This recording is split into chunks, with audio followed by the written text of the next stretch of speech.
Some days don't begin with energy. They begin with weight. You open your eyes, and before anything happens, you already feel it. You feel behind. You feel tired. You feel like something is pressing down on you and you can't fully explain why. It's not always one big problem. Sometimes it's everything at once. Responsibilities, expectations, pressure you put on yourself, and pressure others place on you. It builds quietly, layer by layer, until even the simplest things begin to feel heavier than they should. And still you keep going. You tell yourself to stay strong, to push through, to not fall behind. But there comes a point where pushing feels different, where it no longer feels like progress, but survival.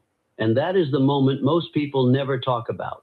The moment where you're still showing up, still doing what needs to be done, still functioning on the outside, but inside, something feels drained, not broken, just worn down from carrying too much for too long.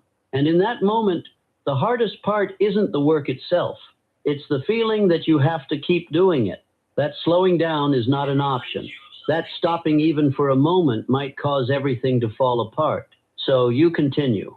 You hold it together. You keep moving. But quietly, a question begins to rise inside you. How long can I keep doing this? How much more can I carry before something gives? And that question doesn't mean you're weak. It means something needs to shift, not necessarily in your circumstances, but in how you respond to them. Because if nothing changes in how you carry this weight, it will only feel heavier. There is a moment right in the middle of that pressure where you have a choice, not a loud one, not a dramatic one, but a quiet decision. How will I move forward from here? Most people don't make that decision consciously. They let the weight decide for them. They slow down. They lose focus. They pull back just enough to feel comfortable again. And over time, that small shift becomes a pattern that slowly moves them away from where they wanted to go. But there is another way to respond, not by pretending the weight isn't there, not by ignoring it, but by refusing to let it decide your next step, by choosing to move, even when it feels difficult. Because strength is not built when things are easy. It is built here, in moments like this, when everything feels heavier than it should, and you decide to keep going anyway. That's where something begins to change, not outside, but inside you. There is a voice that appears when life gets heavy, a quiet one. It tells you to slow down, to wait, to stop pushing so hard, and if you listen to it long enough, it starts to sound reasonable, even comforting. But there is another voice, quieter, less frequent, but far more powerful. And when it speaks, it reminds you of something deeper, that you are still capable, that this moment is not the end, but a test of how you respond. There are burdens a man carries that are never spoken aloud. They do not always appear suddenly, nor do they come from a single source. They form gradually, through responsibility, through expectation, through the steady accumulation of demands placed upon him by life, and often by himself. If I were to begin again, I would not first look at what is happening around me, but at what I have allowed to gather within me. Because it is not always the size of a problem that creates weight, but the number of them carried without pause.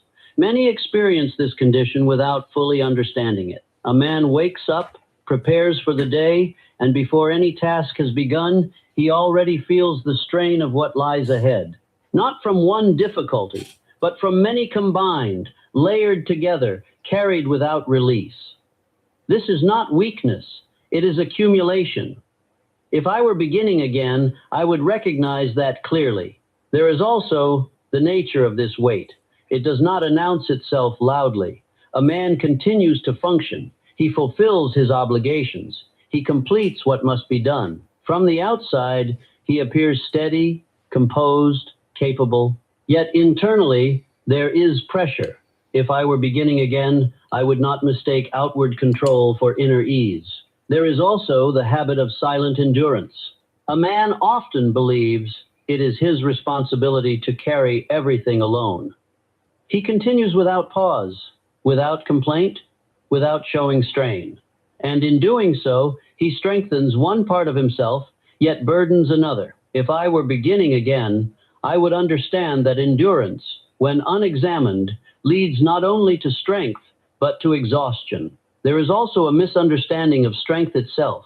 Many believe that strength means not feeling pressure, not experiencing strain, not being affected by difficulty. But that is not true. Strength is not the absence of weight. It is the ability to carry it without allowing it to control your direction. If I were beginning again, I would redefine strength in that way.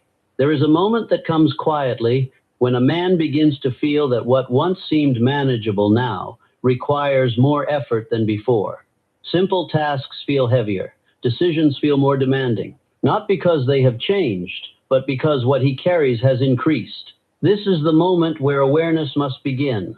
If I were beginning again, I would not ignore it. There is also the danger of misinterpretation. A man may begin to believe that he is becoming weaker, less capable, less focused.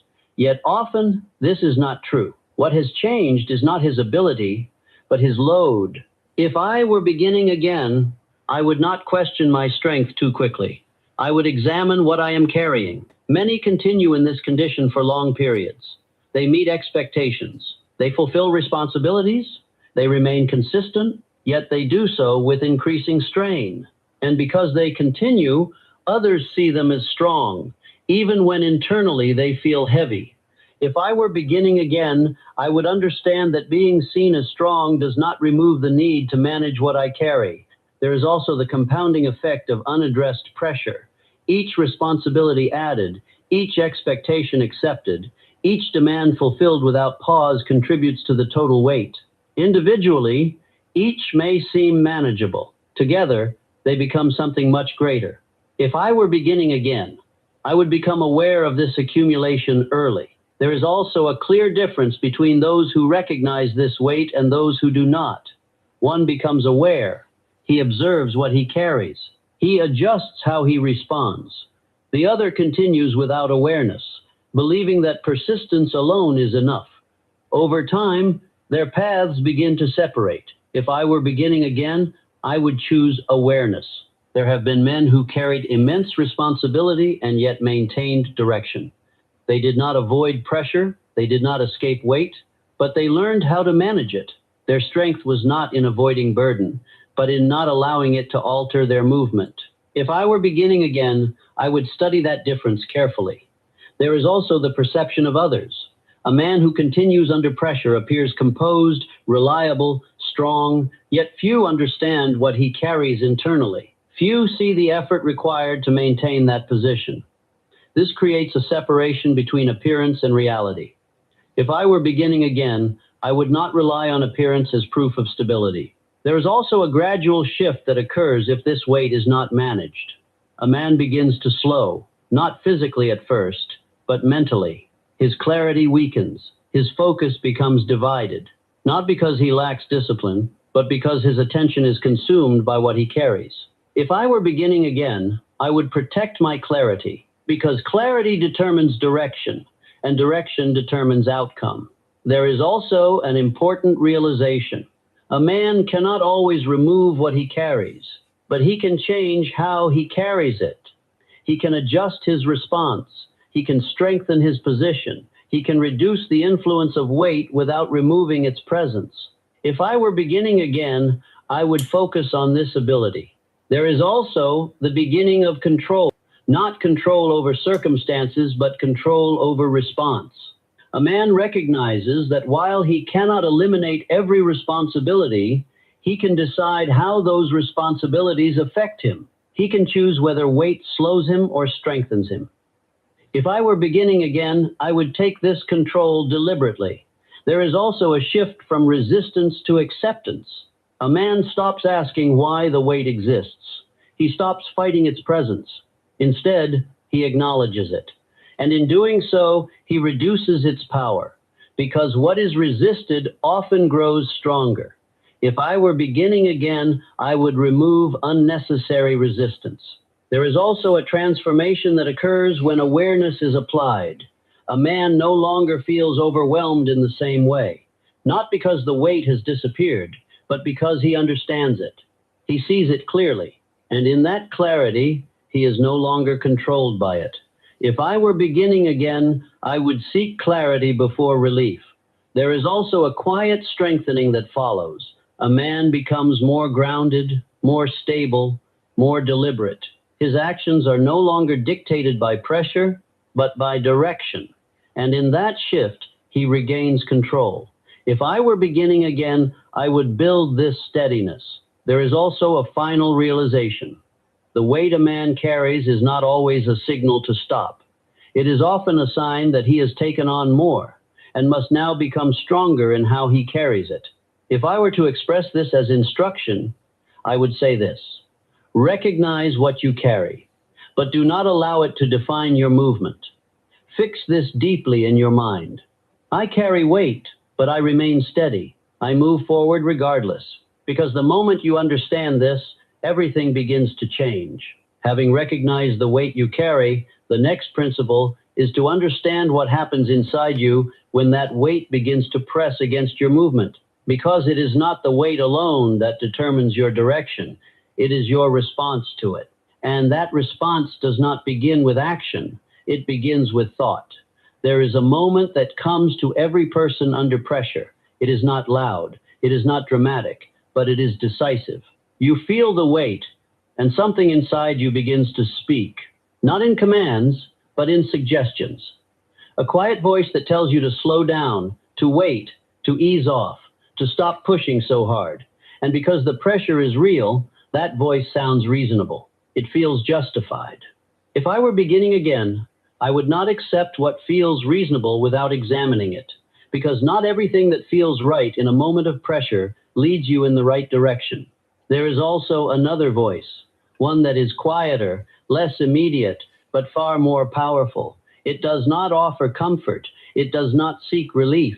It reminds you of something deeper, that you are still capable of continuing, even if it is difficult. It does not promise ease. It demands movement. The problem is not that this second voice is absent. The problem is that most people never give it enough space to be heard. They follow the first voice automatically. They slow down slightly. They delay slightly. They withdraw just enough to feel relief. And because the change is small, it goes unnoticed. But over time, that small shift becomes a pattern. And that pattern begins to shape direction. If I were beginning again, I would become aware of these small shifts, because they matter more than they appear. There is also the illusion of rest that must be understood. Rest is necessary when it is intentional. It restores energy. It prepares you to continue. But withdrawal is different. Withdrawal reduces direction. It weakens consistency. And often, it disguises itself as rest. A man tells himself he will return stronger, that this is only temporary, that he just needs a moment. And sometimes that is true. But when repeated often, it becomes delay. If I were beginning again, I would learn to distinguish clearly between rest and retreat, because one strengthens you and the other slowly pulls you away from where you intended to go. There is also the way patterns are formed. A man does not stop all at once. He reduces slightly, then slightly more. His intensity lowers. His focus softens. His direction becomes less clear. And because the change is gradual, he adapts to it. He begins to accept it as normal. Over time, that reduced version of himself becomes familiar. It becomes comfortable, and eventually, it becomes identity. If I were beginning again, I would interrupt that pattern early, before it becomes fixed. Because once it becomes identity, it begins to guide your decisions without effort. There is also the strengthening of whatever voice you follow. Each time you listen to the voice that tells you to slow down unnecessarily, it becomes louder, more convincing, more natural. And eventually, it no longer feels like a suggestion. It feels like truth. But the opposite is also true. Each time you continue despite pressure, the second voice grows stronger. It becomes clearer, more stable, more present. And over time, it begins to guide your response without hesitation. If I were beginning again, I would build that second voice through action, not intention. Because action is what reinforces belief. There is also the realization that this conflict never fully disappears. It is not something you eliminate. It is something you decide through. The voice that suggests withdrawal will always appear, but it only gains power when it is followed. If you choose not to follow it, it weakens. If I were beginning again, I would focus on decision, not elimination, because control is not the absence of pressure. It is the ability to act despite it. There is also the emergence of a quiet strength when you continue. It is not dramatic, it is not visible, but it is real. You feel the weight, you hear the voice, and you move anyway. That is not force. That is control. And control, once developed, changes everything. There is also the compounding effect of small actions. A single step may seem insignificant, but repeated, it builds direction. And direction, when maintained, leads to results. Many underestimate this because they are looking for large changes. But large outcomes are built from small, consistent movement. If I were beginning again, I would not underestimate small progress, because small progress, when continued, becomes powerful. There is also the difference between two paths over time. One person withdraws slightly, then more, until their direction fades. The other continues slightly, then more, until their direction strengthens. The difference is not in ability, it is in response. If I were beginning again, I would focus on how I respond in small moments, because those moments define everything that follows.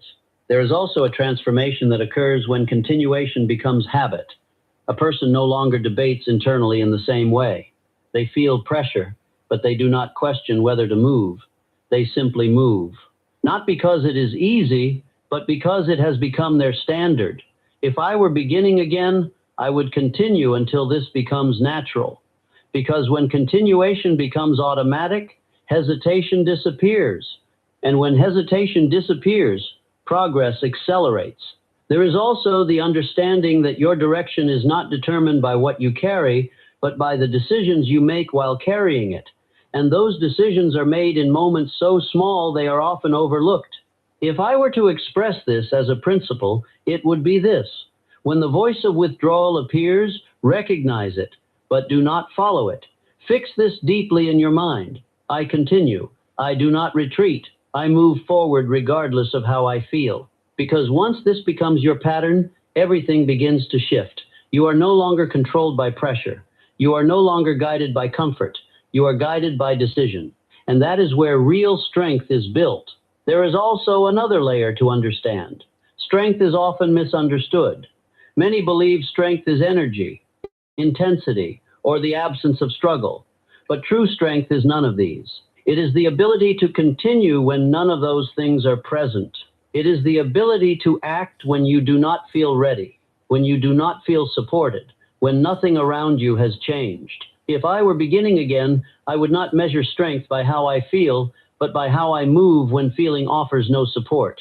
Because waiting for the right feeling often delays action indefinitely. There is also the habit of waiting for relief. A person believes that once they feel lighter, clearer, more prepared, they will act better. But relief does not always come when expected. And if action depends on relief, progress becomes inconsistent. If I were beginning again, I would not wait for the weight to lessen. I would move while it remains, because movement is what builds strength, not waiting. There is also the realization that discomfort is not a signal to stop. It is a condition of growth. It does not mean something is wrong. It means something is being built. If I were beginning again, I would accept discomfort as part of the process. There is also the difference between acting with energy and acting with discipline. Energy rises and falls. It depends on mood, environment, and condition. But discipline remains. It allows action to continue regardless of feeling. If I were beginning again, I would build discipline beyond emotion. Because discipline creates consistency, and consistency creates results. There is also a shift that must occur. Instead of asking, do I feel capable? The question becomes, will I act regardless? That question removes dependence on condition and places responsibility on decision. If I were beginning again, I would ask that question often. There is also the strengthening of identity through repetition. Each time you act without waiting for the right feeling, you reinforce a new belief about yourself, that you are not controlled by how you feel, that you can move forward under any condition. And over time, that belief becomes stable. It becomes who you are. If I were beginning again, I would build that identity deliberately. There is also the transformation that follows. What once felt difficult becomes manageable. What once required effort becomes natural. Not because the situation changed, but because you did. There is also the final realization. Strength is not proven when things are easy. It is revealed when things are difficult. And you move anyway. If I were to express this as instruction, it would be simple. Do not wait for the weight to leave. Move with it. Fix this firmly in your mind. I act without waiting. I continue without relief. I move as I am. Because when you begin to live this way, your progress is no longer dependent on conditions. It becomes consistent. And consistency, over time, becomes unstoppable. In the end, the weight does not define you. What defines you is how you move while carrying it. Life will not always feel light. There will be periods where everything feels heavier than it should. Responsibilities will increase. Pressure will build. Expectations will not disappear. And there will be moments where continuing feels more difficult than stopping. But those moments are not the end. They are the point where everything is decided. Because most people do not stop all at once. They stop gradually. They slow down slightly. They delay slightly. They withdraw just enough to feel temporary relief. And over time, that small retreat becomes a new direction, a direction that leads away from what they once intended to build. But there are others who respond differently. They feel the same weight. They face the same pressure. They hear the same internal voice telling them to slow down, to wait, to step back. But they do not follow it. They continue. Not because it is easy, but because they understand something most people do not. That strength is not found in avoiding weight. It is built by carrying it correctly. There is a moment in the middle of difficulty where a decision must be made. Not a large decision, not one that changes everything instantly, but a small one, a quiet one. Do you continue or do you retreat? That decision may seem insignificant, but repeated over time, it becomes your direction. And your direction becomes your result, because your life is not shaped by a single action. It is shaped by patterns, patterns of thought, patterns of response, patterns of decision. If your pattern is to wait for things to feel better, to feel lighter, to feel easier, then your progress will always depend on conditions. And conditions are never stable. But if your pattern becomes this, to act regardless, to move regardless, to continue regardless, then your progress becomes independent. Independent of mood, independent of pressure, independent of circumstance. And that is where real control begins. Not control over life itself, but control over how you meet it. There is also a shift that happens when you begin to live this way. You stop asking whether things are too heavy. You stop asking whether you feel ready. You stop asking whether now is the right time, because those questions no longer determine your action. Instead, you begin to operate from something more stable, decision. You decide to move, and once that decision is made, the rest becomes simple. Not easy, but clear. You act, you continue, you build, even when it feels difficult, and over time, that consistency changes you. You become stronger, more focused, more grounded, not because the weight disappeared, but because you learned how to carry it. There is also a quiet confidence that forms, not loud, not visible, but steady. You begin to trust yourself, not because you always feel ready, but because you know you will act anyway. And that trust becomes your foundation. It allows you to move forward without hesitation, to continue without needing reassurance, to face pressure without losing direction. This is what separates those who break under weight from those who are built by it. It is not the absence of difficulty. It is the response to it. So the next time life feels heavy, do not ask how to escape it. Do not wait for it to disappear. Ask something else. Will I continue anyway? Because that answer determines everything. It determines whether this moment becomes a stopping point or a strengthening point. Fix this deeply in your mind. I do not wait for life to feel light. I move forward as it is. Because when you live this way, nothing can truly stop you. Not pressure, not doubt, not difficulty. Because your progress no longer depends on how things feel. It depends on what you decide. And once that becomes your pattern, your direction becomes unbreakable. The In Touch Daily Devotional. Now available in